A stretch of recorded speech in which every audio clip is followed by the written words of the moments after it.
शालू और प्रीति एक घर की दो बहुएं थी। बड़ी शालू नौकरी करती तो छोटी प्रीति घर संभालती।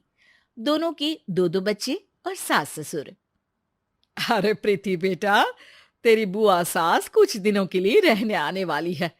कहाँ इंतजाम करना है रुकने का? अच्छा माँ, कब आ रही है वो? मैं बच्चों के कमरे में इंतजाम कर दूंगी। तभी बुआ सास सामान लेकर आ ही जाती है। अरे जीजी, आप तो परसों आने वाली थी। हम अभी आपकी ही बातें कर रहे थे। हाँ हाँ, सुना मैंने। तू बोल रही थी कि मुझे कहाँ एडजस्ट करना है, वैसे ही जैसे तू माँ को एडजस्ट करती थी। बेचारी एडजस्टमेंट में ही चली गई। और ये जो हार तूने पहना है ना, वो मुझे देने वाली थी। तभी बड़ी बहू शालू आ जाती है। नमस्ते बुआ जी। ये हार तो माँ जी को दादी सा ने ये बोलकर अपने अंतिम समय में दे दिया था कि भगवान तेरे जैसी बहू सबको दे। वो बहुत खुश रहती थी मां जी के पास। बुआ सास बात बदलती हुए कहती है। हाँ हाँ, जा चाय लेकर आ। कोई ये तो नहीं कह रहा कि बुआ जी थक गई होंगी, चाय पी लो। छोटी बहू चाय बनाने के लिए किचन में जाती है, जिसके पीछे बड़ी भी चली जाती है। और मेरी प्यारी बहना, कब आई? नहीं बात करूंगी भैया मैं। अरे बहन, तू नाराज हो जाती है तो मेरा तो दिल ही नहीं लगता कहीं। मैं सबको बोल देता हूँ, जब तक मेरी बहन है सबसे पहले उसकी बात सुनी जाएगी। उसका काम पहले होगा, बाद में किसी का। समझ गए सब? बुआ सास खुश हो जाती है। फिर सभी खाने के टेबल पर आ जाते हैं। छोटी बहू नाश्ता बनाती है और बड़ी सबको खिलाती है। बुआ सब देख रही होती है। नाश्ते के बाद, अच्छा माँ जी, मैं ऑफिस जा रही हूँ, शाम को मिलती हूँ। छोटी बहू किचन में लग जाती है। बच्चों का टिफिन बनाती है, दोपहर को उन्हें पढ़ाती है, सबको खाना बनाकर खिलाती है और फिर शाम को चाय में सास और बुआ सास के पास बैठ जाती है। अरे छोटी बहू, मानना पड़ेगा तुझे, बड़ी ही फुर्ती से घर का सारा काम करती है। अपने बच्चों के साथ साथ बड़ी के बच्चों को भी संभालना आसान नहीं है। शुक्रिया बुआ, लेकिन हर किसी के साथ मिलकर काम का तो पता ही नहीं चलता। सबके साथ? मुझे तो तेरे साथ कोई ना दिखा। सुबह से देख रही हूँ, तू ही चाय बना रही है और वो तेरी बड़ी वाली सबको दिखाने के लिए परोस रही है कि सबको लगे कि उसने बनाया है। अरे रे रे रे, कितना थक जाती है तू। और वो मैडम बनकर निकल जाती है।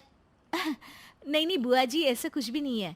दीदी सुबह से उठकर माँ जी के मंदिर की तैयारी, घर की झाड़ पोछ और किचन में सबको परोसने के साथ बच्चों को तैयार करती है। हाँ, पर तू तो पूरा किचन देखती है ना, वो क्या पागल बना रही है वो तुझे? अरे नहीं नहीं, इतना ही नहीं, शाम को घर आते वक्त वो ताज़ी सब्जियां भी लेकर आती है, क्योंकि पतियों को आने में देर हो जाती है। फिर ऑफिस में भी तो सारा दिन काम करती है। रात के खाने में फिर किचन में लग जाती है। वो ना हो तो मैं कुछ ना कर पाऊं। ये बोलकर छोटी वहां से चली जाती है। फिर बड़ी शाम को ऑफिस से आती है। अरे प्रीति, ये सब्जी ले ले और पैकेट में तेरे फेवरेट सिंगर की सीडी है, वो भी निकाल लेना। मैं चेंज करके आ रही हूँ। फिर बुआ की तरफ देखकर कहती है, कैसी है बुआ जी? अच्छी हूँ, मुझे क्या होना है। तू बड़ी मैडम लग रही है इस साड़ी में। बेचारी छोटी को तो फुर्सत ही नहीं मिलती बाल भी झाड़ने को। बता रही थी आज मुझे कि कितनी परेशानी होती है उसे सारा दिन। हाँ बुआ जी, ठीक बोल रही हो आप। घर दिखना आसान नहीं है। 4 बच्चों को संभालना, उनको पढ़ाना लिखाना, इतने लोगों की फरमाइश में हर किसी के लिए अलग अलग व्यंजन बनाना, सब करती है मेरी प्रीति। तो कहाँ मौका मिलता होगा। अच्छा, बाद में मिलती हूँ। ये कहकर शालू वहां से चली जाती है। सास सब सुन रही होती है। वो बुआ सास के पास जाती है। अरे जी जी, कहाँ दो दो बहुओं के बीच पीसी पड़ी हो। मुझे देखो कितनी मौज है, कभी बड़ी के पास तो कभी छोटी के पास। दोनों को अलग करके रखा है। ना बड़ी छोटी की शक्ल देखे ना छोटी बड़ी की, और दोनों के बीच में मैं मलाई खाती हूँ। तभी वहां छोटी बहू आ जाती है। माँ जी ये लीजिए दवाई, और हाँ, मलाई खाने का सोचिएगा भी मत। आपको पता है ना, डॉक्टर ने आपको मलाई खाने से मना किया है। सास भी बहू की बात को समझकर मुस्कुराने लगती है। अरे नहीं नहीं, मैं तो इस जिंदगी में ऐसी मलाई खाने की सोचूं भी ना। बुआ सास समझ नहीं पाती कि दोनों सास बहू कैसे उसी के सामने उसी का मजाक उड़ा रही हैं। लेकिन फिर बुआ सास हार नहीं मानती। अगली दोपहर किचन में जाकर छोटी से कहते हैं। सचमुच तुझे देखकर तो दया ही आती है मुझे।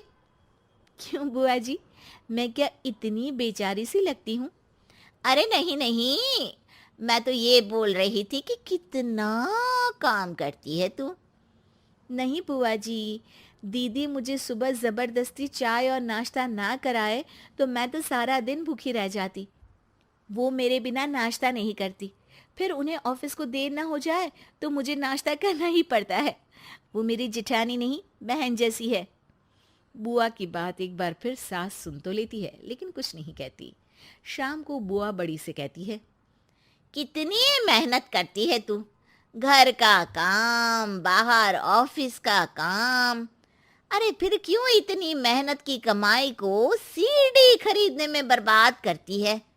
बचाना सीख पैसा। अरे कैसी बात कर रही हैं बुआ जी? मैं जो आराम से बच्चों की फिक्र के बिना ऑफिस में काम कर लेती हूँ, वो छोटी के कारण ही तो है। ना बाबा ना, मैं तो उसके बिना जीवन सोच ही नहीं सकती। वो मेरी छोटी बहन जैसी है। बहन का कोई शौक मैं पूरा कर सकूं, इसके लिए मुझे पैसे का मुंह देखने की कोई जरूरत नहीं है। अब तो क्या था, बुआ सास वहां से भी मुंह बनाकर बाहर आती है जहां खड़ी होती है सास। देखिए दीदी, एक बात बताती हूँ। ये दोनों बहन बनकर यहाँ रहती है। इस घर की मजबूत नींव है दोनों। बहुत लोगों ने कोशिश करी, लेकिन मेरे ही किसी अच्छे जन्म के कर्म होंगे कि कोई इन्हें भड़का नहीं पाया। तो ये घर आप रहने ही दीजिएगा।